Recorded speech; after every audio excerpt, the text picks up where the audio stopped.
I'm going to introduce you to Dr. Patrick Iroegbu.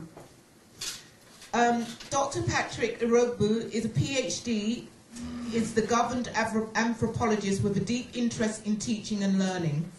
He cherishes research with details of everyday life of a group of people around the world. A devout anthropologist and an Igbo scholar in the diaspora, Patrick is an in-depth writer and columnist.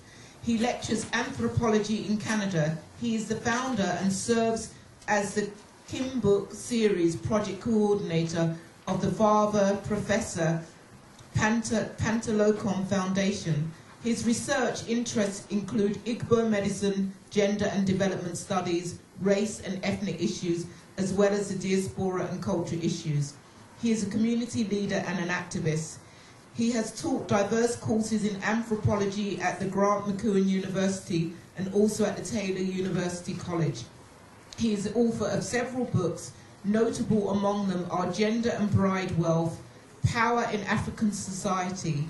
He is a cultural event animator, drummer and dancer, honored member of Stanford Who 2010-2011, New York, USA. Member of Igbo Studies Association, USA, and he currently lives in Edmonton. Let's have a big round of applause. Thank you.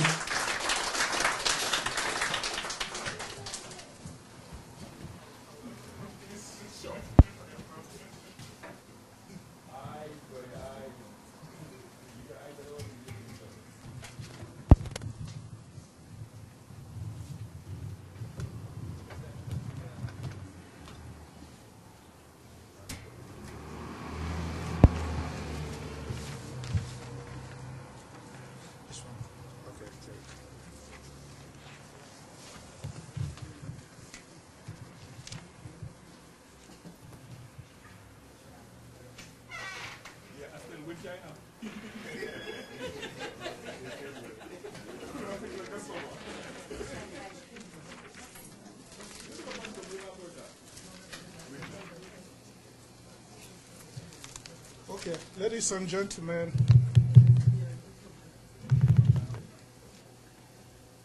thank you very much for this wonderful afternoon, more particularly for making us realize that culture is a powerful tool to gather, to share, and to relate with one another. When Ni contacted me to come and serve as one of the keynote speakers for this event, I did not hesitate to accept. I rather saw it as an opportunity and promised that I am going to be the masquerade of the day. I carefully chose to speak on what I have titled as a museum culture and modern education for development and social responsibility in the context of Black History Month. And what I mean by that, I very much liked the video clip we just watched a moment ago about Chimamanda at the age of Nigeria. You know, for many of you who know her, she won all sorts of awards and has become a public speaker in various domains, trying to teach Africans that learning is a skill and you really have to pay attention what you learn and what you use your learning for. I share that experience because at the end she concluded that a single story is not enough. And that is actually the theme of my topic when I chose to work on museum culture and modern education for social responsibility. What does she mean? What does she refer to as a single story? I would rather retitle that to mean living with a single culture is not enough, more particularly in a global, challenging, competitive world in which we live today. Every migrant moving from one place to another will agree with me that the culture you come from home would not be enough for you to adapt and change and live a better life where you have settled. I was challenged when I was a student in Europe. I studied in Europe. I didn't study here in Canada everywhere. One of the courses I took as an anthropology postgraduate student was African archaeology. Honestly speaking, each time we attended lectures, and I would go home to revise my notes and more particularly to prepare for exams, it didn't work for me to study at home. What I had always done was to go back to the museum where we were taking the lecture. And when I went there, my brain would just open. And everything I would study that day would be just perfect. And when I went for the exams, it was just straight A. So anytime I tried to study at home or go to one study corner or the other to study, it didn't work. I don't know, because sometimes I think about what it is when it means to environment where we learn and what we learn and what to use it for. So that was a kind of an insight I have, that museum is a place of its own that has some embodiment of what you give and how you can absorb it to live your life. So to title it differently, museum life, as we may call it, will shape us into different ways of seeing the world in which we live. I just want to ask, how many of you have visited a museum before? I'm happy to see many of us. And the question I get is that when you go to the museum, what kind of excitement do you have? What kind of objects do you take a look at? What do you see? And when you leave the museum environment, what do you go home with? All of a sudden you forget about what you have seen. It doesn't stay long, you know. Except one particularly, an incident that happened to help you remember what you have experienced and all that. But the question now is, the Nile Valley Foundation Learning Center is coming up as what I may call emergent new way of ensuring that the curriculum we develop in learning and teaching should be broadened in such a way that single culture is not enough. And that's why Canada, after so many years of struggling with different ways of managing ethnic groups in Canadian nation, struggling for so many years on how to manage diversity of human communities, and realizing only in the 80s that, and of course, when the former Prime Minister Trudeau, that was in 1971, where he announced that Canada has become a cultural mosaic, and therefore, multiculturalism should be a way out. He wasn't mistaken. That was as a result of response to historical experiences. And that makes me to think that history is important in order to shape a policy for people to find new ways, build new cultures, build new contacts and new relationships in order to live. The question again is, in the context of Black History Month, when Africans move from one place to another, sometimes we are looked at as people who do not gather dust as we move around, because the English proverb says, a rolling stone does not gather dust. Yes or no? But I am contesting that it is not true. Africans, we are the first in the world to leave their shores, to move to other parts of the world. To do what? To lose the dust? No. They went and gathered the dust and contributed to the civilization of the world. In other words, recreating the world cultures in which we have today. If you do not know, let me tell you directly that it was the experiences of Africans in the diaspora, the experiences of the cultural relationship we were able to build, whether negative or positive, that helped to reshape the way the world thought about people they met elsewhere. And these challenges, we call it cultural challenges, that will make you to rethink about the way you think about things. The way you see other people who look different from you.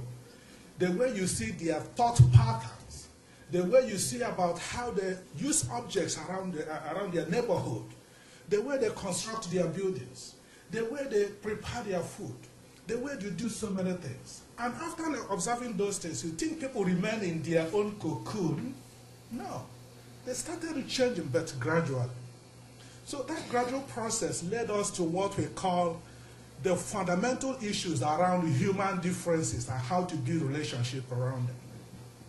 So to talk about culture in this context, in the context of museum culture, is to help us understand how we can live experiences of this in written documents, in material objects, hence establishing a library or a museum where we can have a collection of all this. In 1948, when the United Nations declared the first Human Declaration of Human Rights, it wasn't a sudden historical experience. It was many, many years of encounter people had with the slaves, the African slaves in particular, that left the African shores to use their cultural skills, their experiences, their strengths and their weaknesses and whatever they had to contribute to the changing civilization patterns of the world. Some are recorded. So when you look at history books today, or you go to the museums I'm trying to refer about, how many people have been documented? Good at it. Now, when you look around the world here, you see some paintings and some photographs of some leaders. These are just glimpses of contributions people have made. We only write about people who have, shown up. The movie clip, the video clip we just watched a moment ago, just a young lady who had just, distinguished herself. And good at it, we have electronic, technique these days, what you may call electronic culture, to capture this kind of experience. And she has become a learning process in herself, and she has become an institution. So people use her these days in so many domains to talk about way of life. So my emphasis here is that when we talk about culture, we are talking about how we use what you may call our experiences of growing up.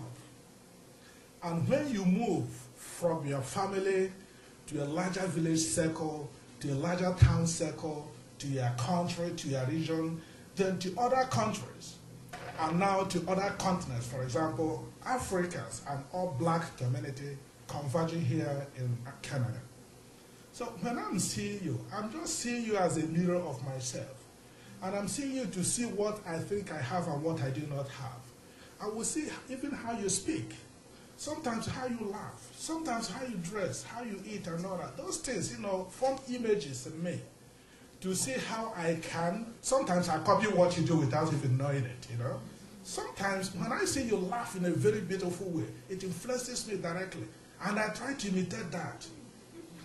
I remember I used to have a cousin. His name was Clement. Clement laughs loud. He will never laugh, with his voice hidden. So Clement will laugh, ho, ho, ho, ho, ho. And what happens is that all of a sudden I started laughing like Clement. Because I like the way he laughs. So those are the things, a cultural anthropologist like myself will pay attention to see how people are forming dynamism based on the experiences of everyday life. So whether you are in business, whether you are in writing or in education or doing whatever, delivery services of different kinds, the whole thing is that you are forming images of culture of other people around you. And the powerful question now is, what do we do with our culture? I just want you to quote me everywhere you go, that all cultures are equal. No culture is superior or inferior to another. And sometimes, why people think that one culture is superior to another is the kind of information we give out, the kind of socialization process that we embrace or engage people to have, the kind of stereotypes, that is to say, forming images or forming experiences that are not complete. When we use the word stereotype, we are just giving you an idea, not that that idea is complete. An impression of someone, but the impression is not complete until you have been able to live, experience, encounter, share, and mix up things with the person you are trying to form the stereotype around.